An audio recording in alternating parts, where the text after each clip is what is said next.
li ma laaj professeur Penda Mbow laa lay laajaat est-ce qu'on peut parler actuellement de coup d'état. waaw nga may ma rek mu nuyu sama ancien collègue quotidien Fadel Barro ma yàgg partagé ak moom ay plateau sama rak sama natango Pape Djibril ak madame le ministre Penda Mbow. di nuyu sa téléspectateur yëpp. Pape question bu nga laaj am na solo lu xew Mali wax dëgg yàlla képp koo xam ne yaa ngi doon gëstu nu réew mi tëddee bettu la. mën nañu wax ne c'est la goutte d'eau de trop rek ay tey militaires yi lu ñu yeewu daal di fippu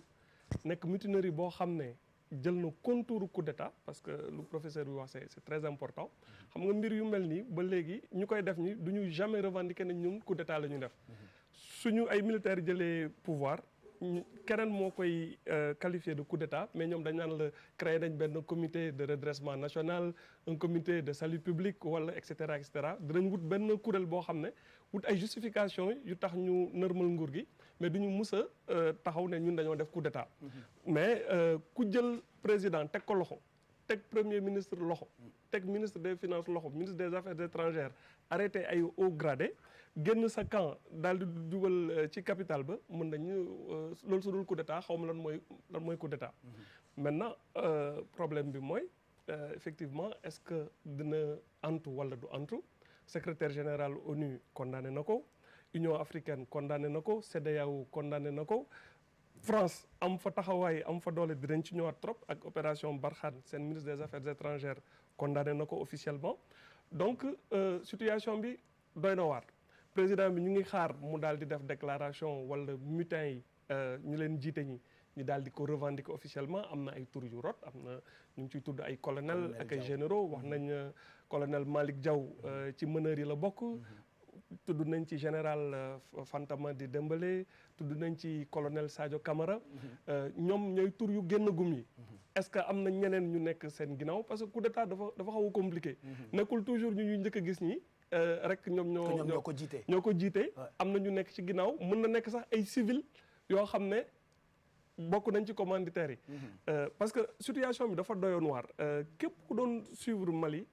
d'abord ci armée bi waxaguma contestation bi Mahmoud di ko doon def mais ci biir armée bi déjà dafa amoon ay problème ndaxte rapport ONU dafa génne woon benn këyit benn listixaar mu ne am na ay généraux yu nekk ci biir armée bi ci massacre yu amoon dans le centre yi seen loxo daf cee dugg bu baax mu am yeneen généraux yu ñu wax ne dañoo bokk ci trafic cocaïne IBK ci boppam ci fan yi ñu weesu rek dafa woo ay généraux mu daal di leen artu danxaafu leen ne leen yéen a ngi waaj a ñàkk xeex bu ji xeex ak jihadistes yi donc déjà ci seen armée bi dafa bëri woon ay problème yu nekk ci biir ci homme de troupe bi am ñoo xam ne ay problème mu prime ñu ngi ko doon revendiquer maintenant soo jëlee loolu yëpp nga boole ko teg ko ci situation réew mi nu mu mel contestation Mahmoud Dicko bi xam nga dama doon wax sànq ma ne pour nga wax coup d'état sax d'abord il faut qu'il y ait un état Mali toll na foo xam ne presque amatul état. moo waral sama question bi depuis sànq est-ce que mën nañu wax ni coup d'état actuellement moo am Mali. coup d'état ça suppose qu'il y ait un état. mais Mali ni mu nekkee wax dëgg yàlla su dee état la boo xam ne exercice su pouvoir président bi. presque dépassé wul Bamako. parce que ñàkk na presque nord bi. tout le nord du pays quasiment échappe à son contrôle ay groupe djihadiste ak ay groupe rebelle Touareg ñoo fa nekk. centre pays bi gis nañ nu mu mel moom tamit bët saalum réew mi presque nërmelu na. donc moom Ségou soo fa demee presque autorité état bi eggatu fa. mu mel ni IBK c'était un roi presque nu comme ni ñu koy. est-ce que mën nañu wax ni kon dafa échec depuis ci premier mandat wam. IBK dafa échec totalement.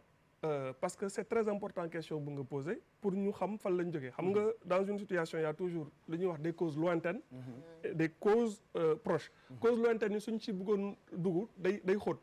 dinañ fi guddee xëj na parce que depuis indépendance bi nu état bi configuré woo et cetera mais heureusement ba historienne baa ngi fi pour ñu delluwaat parce qu'on a l'impression que l'histoire se répète exactement mais suñu desee ci cause proches yi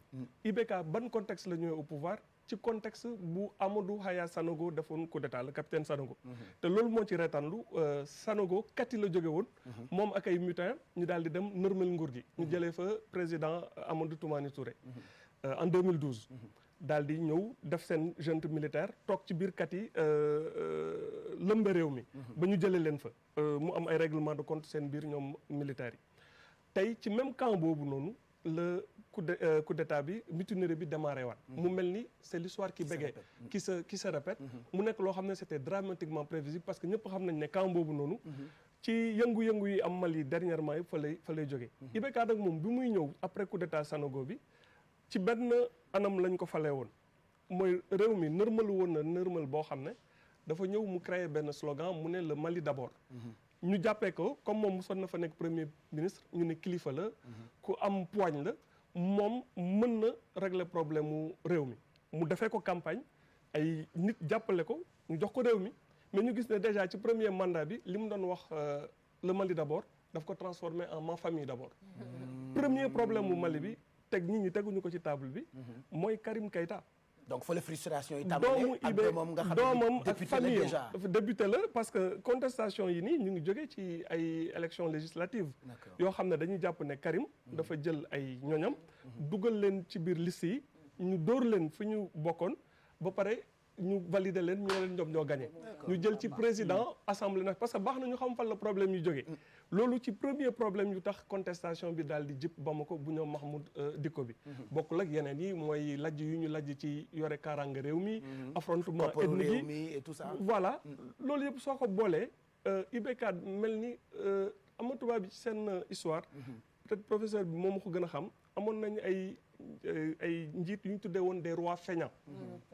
roi feignant yi mooy nga nekk rek sa biir palais yow xamoo sax lu xew ci dëkk bi IBK malheureusement kilifa la suñu tonton la suñu nijaay la mais comportement roi feignant la yore woon képp ku nekk ba ma ko xam na ne presque dafa mel ni réew mi soxalu ko daf ko dépassé lenn daal mënoon na ko xamoon nañ ko moom mu am ay attaque mu am ñu ci ñàkk seen bakkan mu daal di ñëw neex tubaab peut-être c'est le seul président africain encore qui conjugue bien l'imparfait du subjonctif yooyu moom mën na ko ay ñëw wax tubaab bu diis tubaab bu neex mais réew caaxaan yorewu ko et surtout réew bu nekk ci crise leadership la laaj xarañ la laaj ak sérieux mais moom minimum de sérieux boobu noonu toog ci biir palais am délégué pouvoir bi doomam ñuy def ko président commission de la défense assemblée moom mooy négocier achat armement yi armement yoo xam ne dañuy dem surfacturé jënd ay hélicoptères yoo xam ne suñu waree xeex ak djihadistes yi hélicoptères yi dañuy panne xale bi daal di yore ay milliards téye ko mu mel ni Karim Keïta jumeau Karim Wade la bi mu fi nekkee lëmbe ñun suñu réew et que maliens yi tiré wuñu benn leçon